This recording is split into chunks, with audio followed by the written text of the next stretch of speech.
Hello बच्चों, कैसे हो आप सब। चलो तो आज हम स्टार्ट करते हैं अपना चैप्टर नंबर 10। जो चैप्टर 10 हमारा क्या रहेगा, human I and colourful bird, class 10th का है। और बच्चों काफी दमदार, काफी इंपोर्टेंट चैप्टर है, बढ़िया से देखना दिमाग लगा के। चलो इसके एमसीक्यू फिनिश करते हैं आज हम फटाफट से। तो who control the focal length of the human आई, मतलब मानव नेत्र की फोकस दूरी को कौन नियंत्रित करता है। तो अगर मानव नेत्र की फोकस दूरी की बात करते हैं तो बच्चों हमारा यहाँ पे ए आई लेंस होता है। इधर देखो, इधर ए हमारा ए आई लेंस होता है। तो यहाँ आई लेंस होगा बच्चों।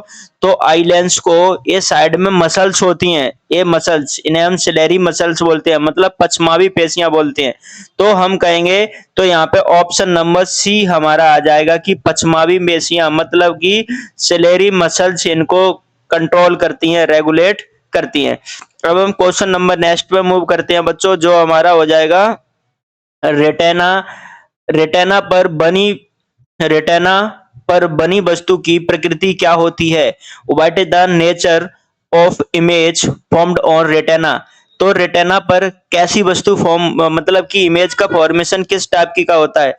तो बच्चों हम बात करते हैं कि रेटेना पर फॉर्म होगी बच्चों real and inverted. Real and inverted मतलब कि ये हमारी वास्तविक और उल्टी कौन सी फॉर्म होगी, वास्तविक और उल्टी। अब देखते हैं हम अपना नेक्स्ट क्वेश्चन, निकट दृष्टि दोष। काफी इंपोर्टेंट और काफी अच्छा क्वेश्चन है, ठीक है। कौन सा, निकट दृष्टि दोष, इसे बोलते हैं हम मायोपिया। तो मायोपिया, अब मायोपिया की बात कर लेते हैं बच्चों। इनके लिए चलो मैं थोड़ा सा बता देता हूं। ये हिंदी वाले बच्चे सबसे पहले याद रखेंगे निकट, ठीक है। तो इसके लिए ने और अ, ठीक है। तो जो निकट दृष्टि दोष होता है मतलब मायोपिया, मायोपिया एम, इसके लिए बच्चों हम कौन से लेंस का उपयोग करेंगे। इसके लिए हम उपयोग करेंगे बच्चों अवतल लेंस, ठीक है। कौन सा लेंस आ जाएगा, अवतल लेंस, जिसे हम बोलेंगे कॉनकेव, ठीक है, कॉनकेव, ठीक है। और दूसरा बच्चों आता है हमारा हाँ दूर दृष्टि दोष, जिसे हम कौन सा बोलते हैं, दूर दृष्टि दोष। एक हमारा दोष होता है जिसे हम दूर दृष्टि दोष कहते हैं। तो दूर दृष्टि दोष को, जिसे बच्चों हम हाइपरमेट्रोपिया करके बोलते हैं, ठीक है। जिसे हम क्या करके बोलेंगे, हाइपरमेट्रोपिया करके, ठीक है। ये होता है हमारा दूर दृष्टि दोष। तो दूर के लिए हमारी ट्रिक क्या हो जाएगी, यहाँ बच्चों दू और ऊ करके, मतलब कि यहाँ पे तुम याद रखोगे कि इसमें हमारा उत्तल लेंस आता है यूज। कौन सा लेंस, उत्तल लेंस। उत्तल लेंस का इसमें उपयोग किया जाएगा। तो उत्तल लेंस को बच्चों हम क्या बोलेंगे, तो उत्तल लेंस को हम बोलेंगे कॉन्वेक्स, ठीक है। कौन सा लेंस हो जाएगा, कॉन्वेक्स लेंस। अब हमें कॉन्वेक्स लेंस, अब दोनों के बारे में पता चल गया कि जो मायोपिया के लिए हम कॉन्वेक्स लेंस यूज करते हैं और हाइपरमेट्रोपिया दूर दृष्टि दोष के लिए हम उत्तल लेंस यूज करते हैं। तो लेंसों के बारे में हमें पता चल गया। अब इसकी ट्रिक से ये याद रखोगे कि मायोपिया निकट दृष्टि दोष, निकट दृष्टि दोष में क्या होता है, निकट की दृष्टि, मतलब कि निकट की चीजें हमें साफ साफ दिखाई देती हैं पर लेकिन दूर की चीजें हमें साफ साफ नहीं दिखाई देती हैं। क्या नहीं होता है, दूर की चीजें हमें साफ साफ नहीं दिखाई देती हैं। तो ये हमारा क्या हो जाएगा, दूर की वस्तुएं नहीं देख सकती हैं, तो स्पष्टली मत क्लियर हमें दिखाई नहीं देती। Can not see distant object, मतलब दूर के ऑब्जेक्ट को देखने में दिक्कत होती है। नेक्स्ट क्वेश्चन, तो अब बात करते हैं, ये लो आपका क्वेश्चन आ ही गया कि निकट दृष्टि दोष को ठीक करने के लिए कौन से लेंस का उपयोग किया जाता है। Which lens is used to correct myopia. तो मायोपिया को करेक्ट करने के लिए बच्चों अभी थोड़ी देर पहले बताया था, ऑप्शन नंबर हमारा ए करेक्ट, बी करेक्ट हो जाएगा, कॉनकेव, ठीक है। कॉनकेव जो आपका अवतल लेंस। क्वेश्चन नंबर नेक्स्ट, अब बच्चों यहाँ पे देखते हैं हम दूर दृष्टि दोष के लिए, ये भी आ गया, यही ये भी अभी मैंने थोड़ी देर पहले बताया था। दूर दृष्टि दोष को ठीक किया जाता है कौन से लेंस के द्वारा, हाइपरमेट्रोपिया इज करेक्टेड बाय। ये बच्चों आपके लिए अभी मैंने दूसरी पिछले वाले एमसीक्यू में बताया था। तो ये आपके लिए क्या हो गया, एच डब्ल्यू। ये तुम्हारे को कमेंट बॉक्स में इसका आंसर बताना है, ठीक है बच्चों। क्वेश्चन नंबर नेक्स्ट पे मूव करते हैं। तो क्वेश्चन नंबर नेक्स्ट हमारा क्या हो जाएगा, part of eye, part of eye that that control the amount of light entering the eye, मतलब कि आंख का वह भाग जो प्रवेश करने वाले प्रकाश की मात्रा को क्या करता है बच्चों, नियंत्रित करता है। तो अब इसमें हम देखते हैं कि इसको कौन नियंत्रित करता है, मतलब जो हमारी आई में जो जो प्रकाश जो लाइट एंटर करती है उसको कौन नियंत्रित करता है बच्चों। तो यहाँ पे हम देख लेते हैं, यहाँ पे हमारा क्या होता है, ये हो जाएगा आइरिस। आइरिस, ठीक है, आइरिस, ठीक है, ये आइरिस हो जाएगा। रेटिना के बारे में तुमको पता है, चलो रेटिना लेंस वगैरह के बारे में हम आगे देखते हैं। नेक्स्ट पॉइंट, नेक्स्ट हमारा आता है light entering the I first Passage through, ठीक है, मतलब कि आंख में प्रवेश करने वाला प्रकाश पहले किस से गुजरता है। सबसे सिंपल क्वेश्चन है बच्चों, ये हमारा पुपिल मतलब कि पुतली से सबसे पहले गुजरेगा। समझ में आई ना बात। फिर उसके बाद में बच्चों नेक्स्ट क्वेश्चन हमारा हो जाएगा कि नेक्स्ट नेक्स्ट नेक्स्ट हाँ, when both myopia and hypermetropia occur in old age, मतलब कि इसमें कहा गया है कि वृद्ध व्यक्ति होते हैं जहां पे ऐसा हो जाता है कभी कभार कि ना तो व्यक्ति स्पष्ट दूर की वस्तुओं को देख पाता है और ना वो स्पष्ट पास की वस्तुओं को देख पाता है। तो बच्चों इसके लिए हम कौन से लेंस का उपयोग करते हैं, ठीक है, वृद्ध व्यक्तियों में निकट और दूर दोनों दोषों को दोनों होने पर कौन से लेंस का उपयोग किया जाएगा। तो बच्चों इसके लिए हमारा देखो, हमें पता है निकट के लिए मायोपिया के लिए हम कॉनकेव का यूज करते हैं, ठीक है, तो मायोपिया के लिए तो हमें पता चल गया कि मायोपिया के लिए हम कॉनकेव का यूज करेंगे, और हाइपरमेट्रोपिया के लिए हम कॉन्वेक्स का यूज करेंगे। तो जिसमें दोनों हैं तो उसके लिए बच्चों हम कौन से का यूज करेंगे, वाइफोकल का। वाइफोकल जिसे हम द्वि केंद्रीय या फिर हम इसे बोलेंगे बच्चों द्विफॉक्सी लेंस, ठीक है, इसे हम क्या बोलेंगे, द्विफॉक्सी लेंस। तो यहाँ पे हम द्विफॉक्सी लेंस का उपयोग करते हैं, ठीक है। क्वेश्चन नंबर नेक्स्ट, तो क्वेश्चन नंबर नेक्स्ट ये हमारा रंग अद्धरता। रंग अद्धरता इसे बच्चों हम कलर ब्लाइंडनेस बोलते हैं, काफी इंपोर्टेंट क्वेश्चन है, ठीक है, किस भाग की खराबी से होता है। अब यहाँ देखो बच्चों, अब कलर ब्लाइंडनेस तो मतलब कि अब यहाँ पे ये है, एक रॉड्स दे रखी हैं और एक हमें कॉन्स दे रखी हैं, ठीक है, एक हमें रॉड्स दे रखी हैं और एक कॉन्स। यहाँ पे कलर के बारे में पूछा है बच्चों, तो अगर मैं रॉड्स का काम बताऊं, सबसे पहले बच्चों हम रॉड्स का काम देखते हैं।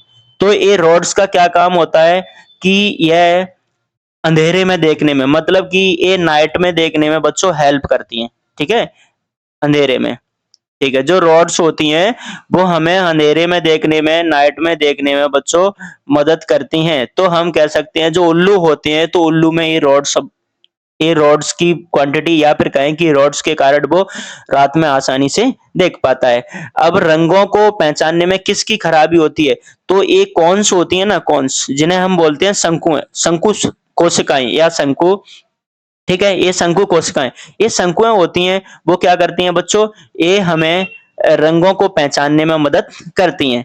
फिर उसके बाद हम बच्चों नेक्स्ट क्वेश्चन पे मूव करते हैं। तो कॉर्निया का कार्य क्या है, फंक्शन ऑफ कॉर्निया।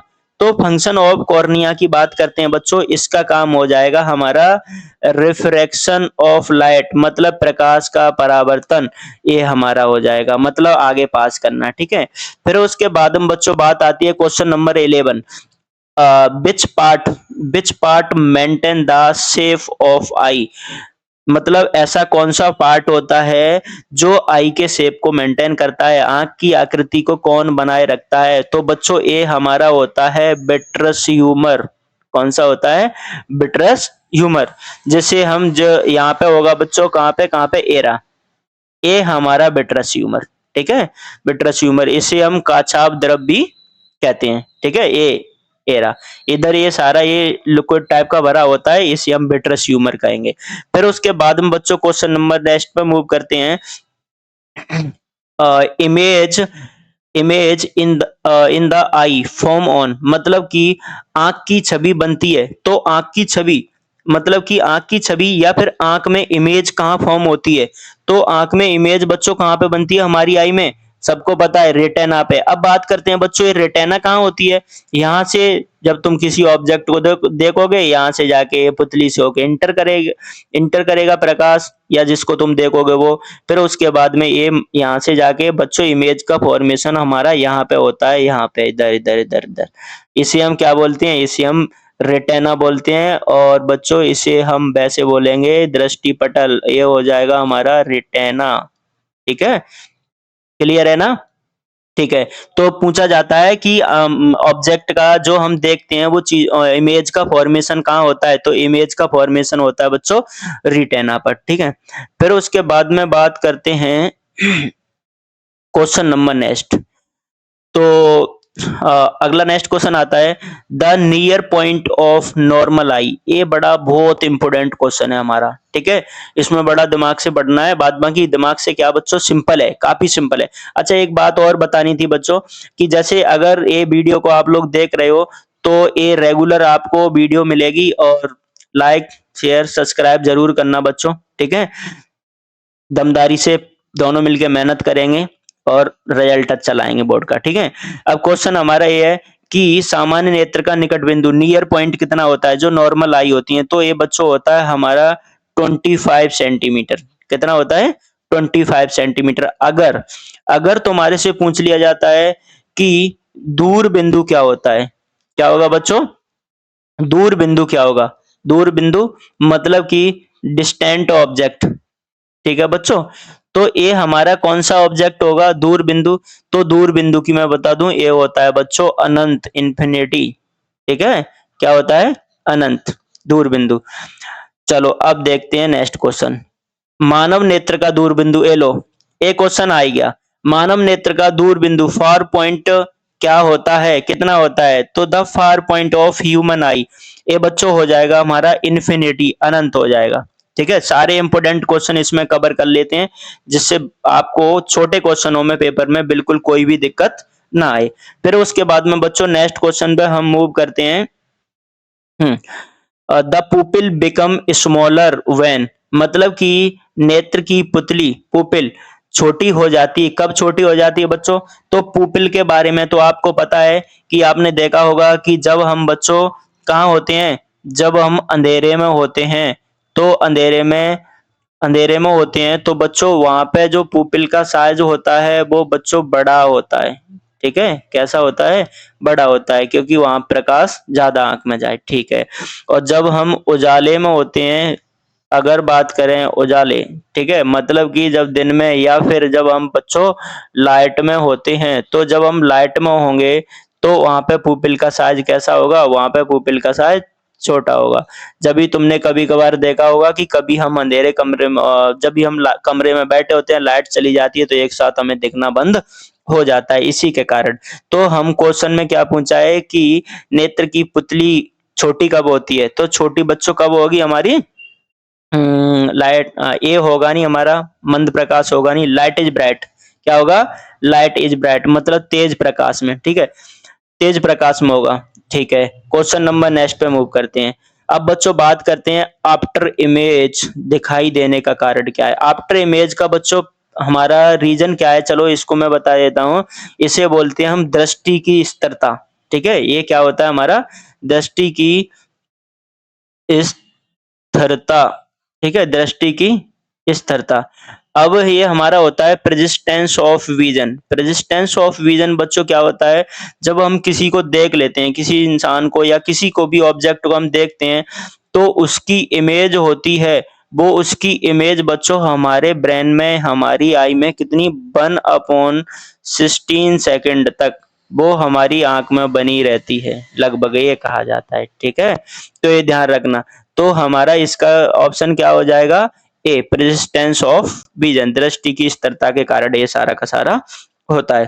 फिर बच्चों नेक्स्ट क्वेश्चन पे मूव करते हैं। तो नेक्स्ट क्वेश्चन हमारा आता है सफेद प्रकाश। सफेद प्रकाश का विभिन्न रंगों में विभाजित होना या विभाजन होना क्या कहलाता है? Splitting of white light into colours is called. तो बच्चों ये हमारा क्या कहलाएगा? ये कहलाएगा बच्चों अलग अलग कलर्स में बट जाना, ये हमारा होता है डिस्पर्सन, जिसे हम विच्छेदन भी बोलते हैं, या फिर बच्चों इसे हम फैलाव भी बोलते हैं, कलरों का फैलाव।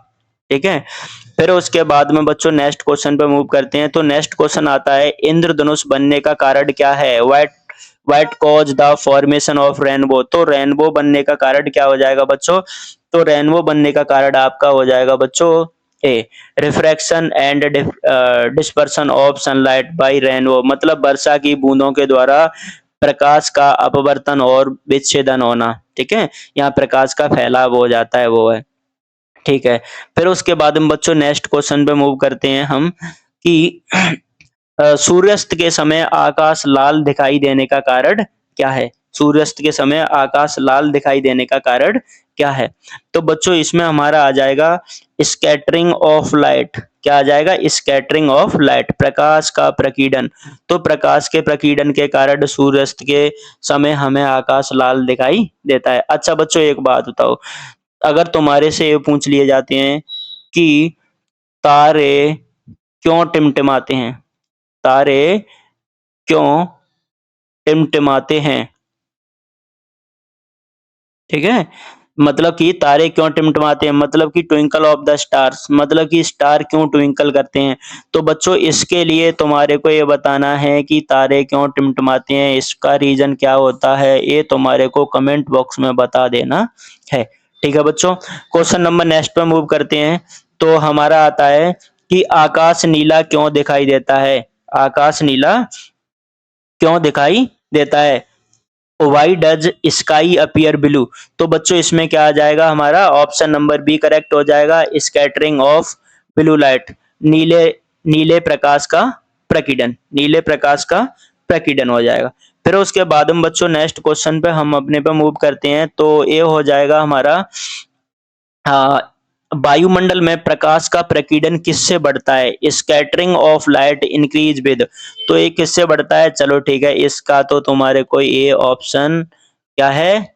ऑप्शन नंबर हमारा बी, डिक्रीज इन वेवलेंथ। ठीक है, ये क्या है? ये तो चलो ये तो तुम्हारे लिए आसान हो गया, ये करेक्ट मार्क्स लगाए। ठीक है, अब बच्चों बात करते हैं हम अपने पे नेक्स्ट पे, और नेक्स्ट क्वेश्चन हमारा क्या होगा? ब्लू लाइट की तरंग दैर्घ्य होती है, ब्लू लाइट की वेवलेंथ ऑफ ब्लू लाइट। तो ब्लू लाइट की हम वेवलेंथ के बारे में बात करते हैं। तो बच्चों इसकी तरंग दैर्घ्य वेवलेंथ हमारी कितनी होगी? लॉन्गेस्ट नहीं होगी, मीडियम नहीं होगी, नन। तो इसकी बच्चों हमारी शॉर्टेस्ट, मतलब कि सबसे कम होगी। ठीक है, क्या होगी? सबसे कम या सबसे छोटी। फिर उसके बाद हम बच्चों क्वेश्चन नेक्स्ट पे मूव करते हैं अपने पे। तो नेक्स्ट क्वेश्चन हमारा क्या होगा? सूर्यास्त के समय सूर्य लाल दिखाई देता है। ये तो अभी हमने थोड़ी देर पढ़ा था कि जो दिन के समय, रात के समय जो हमें बच्चों अलग-अलग कलर्स दिखाई देते हैं, जो हमें दिन के समय अलग-अलग कलर दिखाई देते हैं, उनका सबका कारण हमारा क्या होता है? तो उन सबका कारण ये होता है बच्चों, आपका ये हो जाएगा नीले प्रकाश अधिक प्रकीर्णित होता है, रेड लाइट स्कैटरिंग मोर। चलो इसका देखते हैं, हमारा ये हमारा ऑप्शन नंबर ए, क्योंकि हमारा ब्लू लाइट स्कैटर होती हैं बच्चों, इसके कारण हमें लाल या फिर दिन के समय अलग-अलग रंग दिखाई देते हैं। ठीक है, कौन सा? ब्लू लाइट का स्कैटरिंग होती है और इसके कारण हमें अलग-अलग रंग दिखाई देंगे। क्वेश्चन नंबर नेक्स्ट पे मूव करते हैं। हाँ, जब प्रकाश एक माध्यम से दूसरे माध्यम में जाता है तो मुड़ जाता है, इसे क्या कहते हैं? ठीक है, when light bend from one medium to another medium, one medium से एक मीडियम में लाइट एंटर करती है तो बच्चों मुड़ जाता है। ठीक है, मुड़ जाने का मतलब क्या है? वो अपने पाथ से इधर उधर हो जाता है। ठीक है ना, तो बच्चों हम इसे क्या बोलेंगे? तो चलो इनमें से तुम, एक होता है हमारा रिफ्लेक्शन, एक होता है हमारा रिफ्रैक्शन, और एक बच्चों हमारा क्या होता है? डिस्पर्सन, और एक होता है हमारा स्कैटरिंग। तो अब इसमें से बात करते हैं। तो रास्ते से जब अपने पाथ से प्रकाश का इधर उधर हो जाना क्या कहलाता है बच्चों? रिफ्रैक्शन कहलाता है, अपवर्तन कहलाता है। ठीक है, फिर उसके बाद हम बच्चों नेक्स्ट क्वेश्चन नंबर अगले पे मूव करते हैं। जल वाष्प में सूर्य का सफेद प्रकाश विभाजित होता है, मतलब कि sunlight split in water vapour due to. ठीक है, तो इसका रीजन हमारा क्या होता है? ये तुमको बताना है बच्चों। ये तुम्हारे लिए एचडब्ल्यू रहेगा, और हमने ये रैपिड फायर बढ़िया से जल्दी जल्दी देख लिया। और बाद बाकी कोई भी किसी भी चैप्टर के एमसीक्यू चाहिए तो बच्चों एक बार कमेंट करके जरूर बताना। और इस वाले का आंसर मैं आपको कमेंट बॉक्स में पिन कर दूंगा। बाद बाकी इसका आंसर भी तुम्हारे को देना है, ये तुम्हारे लिए काम हो गया बच्चों, ठीक है। बाद बाकी नेक्स्ट मिलते हैं अगले चैप्टर के एमसीक्यू के साथ में। फिर बच्चों इन इन सारे चैप्टर, जितने सारे चैप्टर करेंगे उनके जो नोट्स हमारी ऑफलाइन क्लास के हैं वो नोट्स आपको प्रोवाइड कर देंगे, ठीक है। तो नोट्स भी आपको मिलेंगे, चैप्टर भी एक बार वन शॉट भी रिवाइज करेंगे सारे। तो जुड़े रहना बच्चों, एक तरीके से बढ़िया तरीके से कनेक्ट बने रहना, ठीक है। बाद बाकी मिलते हैं बच्चों, बाय बाय।